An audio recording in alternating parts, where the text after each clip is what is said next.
no capítulo Psicoterapeuta. Os sãos não precisam de médicos, mas sim os enfermos. Né? O que é um psicoterapeuta, né, em termos de psicologia profunda? Como atua, né, um psicoterapeuta falando em termos de psicologia profunda?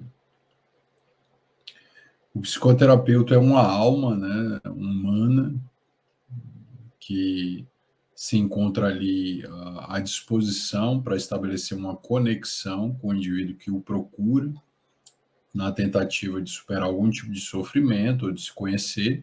Na grande maioria das vezes, essas coisas caminham juntas, né? E o psicoterapeuta ele vai ajudar o indivíduo a tirar os nós para que ele possa se tornar ele mesmo, para que o self se manifeste. E por isso, nada do psicoterapeuta se sobrepõe ao processo do self do indivíduo que ali se encontra.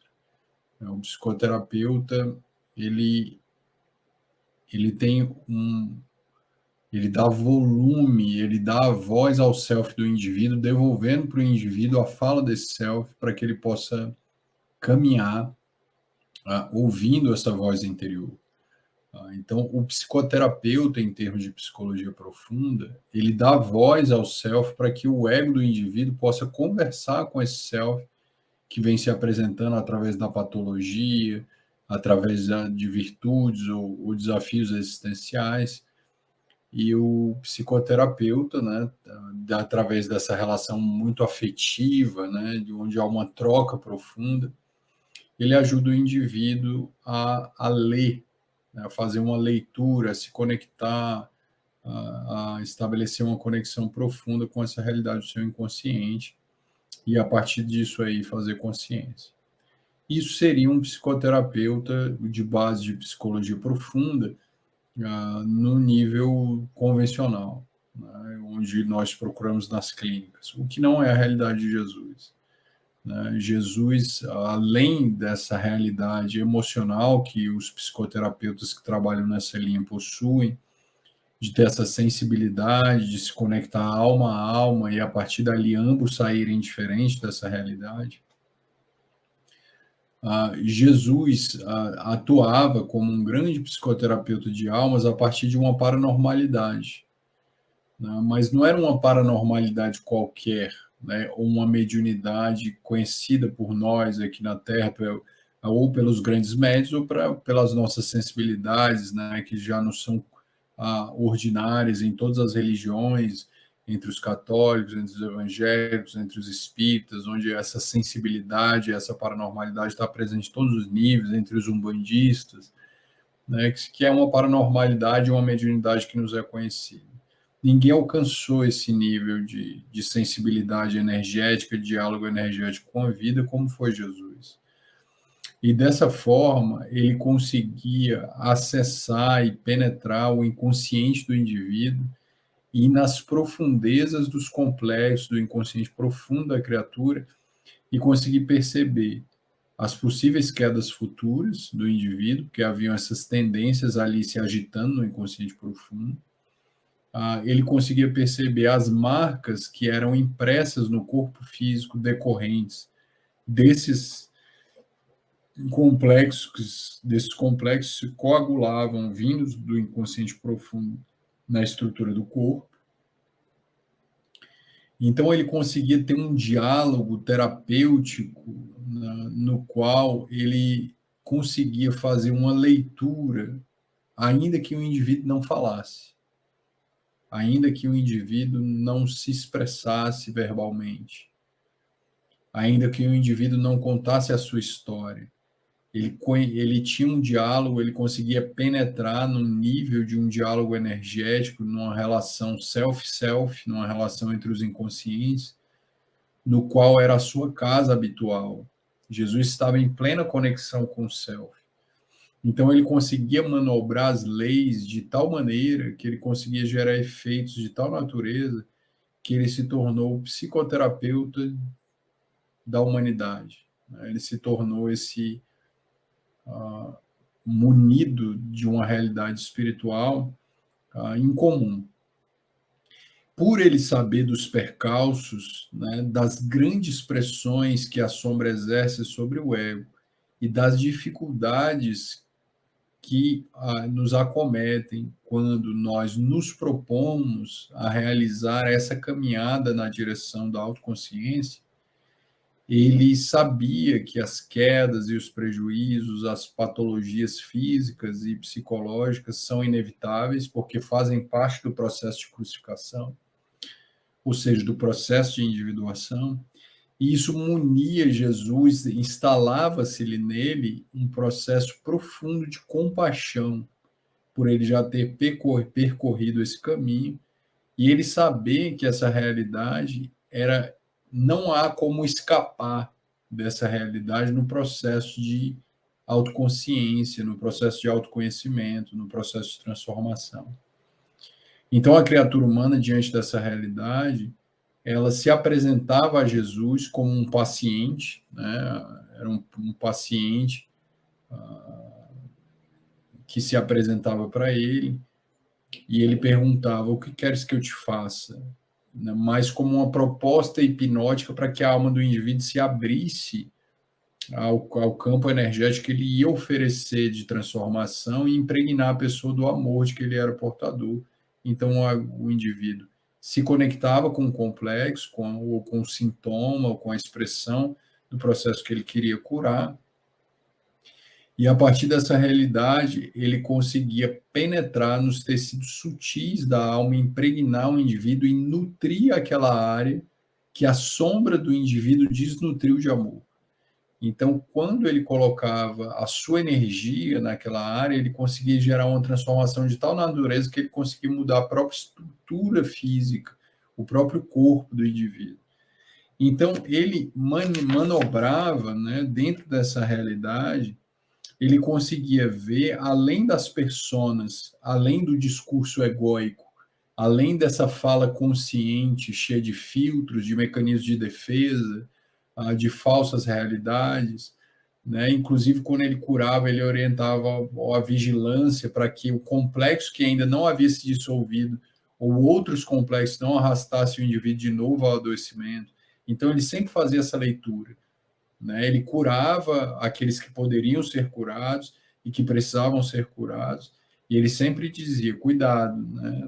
Vai, não peques mais, né? Porque ainda há chance de pecar, a sombra ainda habita em ti, o teu corpo está curado, mas tua alma padece. E só um grande psicoterapeuta para fazer essa leitura sem o indivíduo iniciar um verbo sequer. Então passava muito por esse médium de Deus, que era Jesus, essa leitura da psique. Ele conseguia fazer essa leitura profunda da psique, né? E que, com essa paranormalidade que tinham características muito especiais.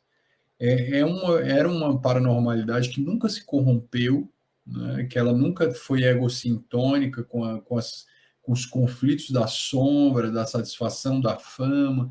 Ele era sempre discreto e manipulava as leis sempre em benefício do amor, gerando amor, impregnando a vida de amor, e sempre afastar de qualquer realidade de sombra. Ele tentavam minimizar esses fenômenos que ele realizava, né?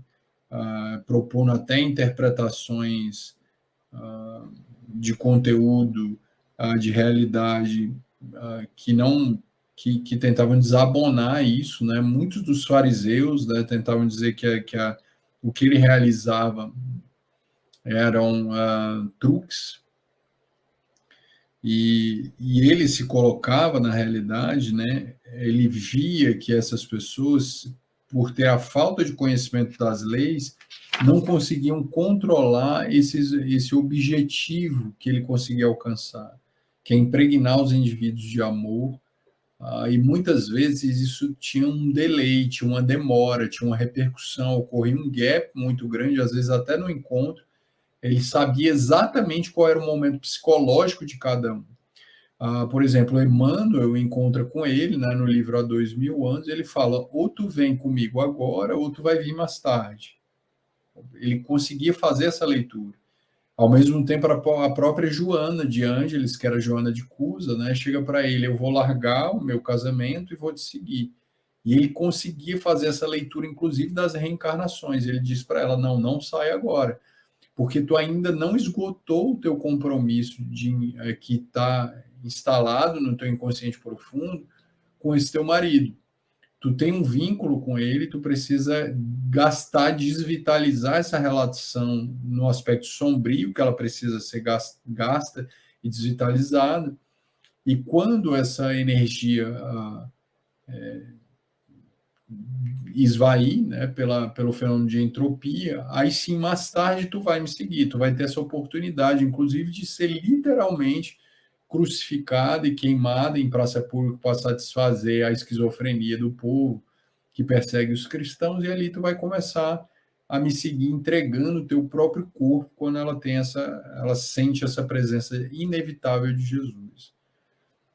Deve ser assim, né, aqueles que encontram Jesus, né, eles devem ser, são tocados, né, aqueles que realmente encontraram a pessoa física de Jesus, devem ser indivíduos que ficam munidos de uma energia inabalável na direção da meta, né? Jesus tinha essa capacidade, né? O indivíduo entregava o próprio corpo, a vida, era crucificado, era esquartejado, era torturado, e esses indivíduos se entregavam a essa realidade, ainda que com seus medos, mas com uma verdadeira honra inamovível dessa realidade. Então, certamente, Jesus tinha uma força de amor inacreditável, e só a presença dele era capaz de realizar esses processos de cura, né? Então, a Joana vai dizer, né, ela vai colocar que as potências de Jesus, nessa capacidade que ele tinha como um psicoterapeuta por excelência, o mais sublime que já se conheceu, elas escapam o controle objetivo e ainda não são conhecidas por nós, porque só ele penetrou essa camada energética da vida, né? Mas que por ele eram perfeitamente identificadas no seu nível de consciência cósmica e de conexão com Deus. Então, dentro dessa realidade, não há psicoterapeuta na Terra que tinha essa capacidade de fazer essa leitura da alma humana com a profundidade que Jesus a tinha, de conseguir ler todas as encarnações do indivíduo, de conseguir ver os complexos que se constelavam dentro da psique daquela criatura e de poder aconselhá-lo à vigilância, né, ante a própria sombra que se lhe agitava no inconsciente, e que a inconsciência em relação a essa realidade poderia levar a adoecer novamente. Então, dentro dessa psicoterapia, ele foi sabendo dos tormentos que é enfrentar essa sombra, ele era amoroso, era firme, tinha compaixão, era uma pessoa lúcida, sabia do sofrimento dos indivíduos que estavam na tentativa de vencerem a si mesmos. Então, dentro dessa realidade, Jesus era o psicoterapeuta que a humanidade experimentou e até hoje experimenta diante de sua proposta de vida e de amor universal.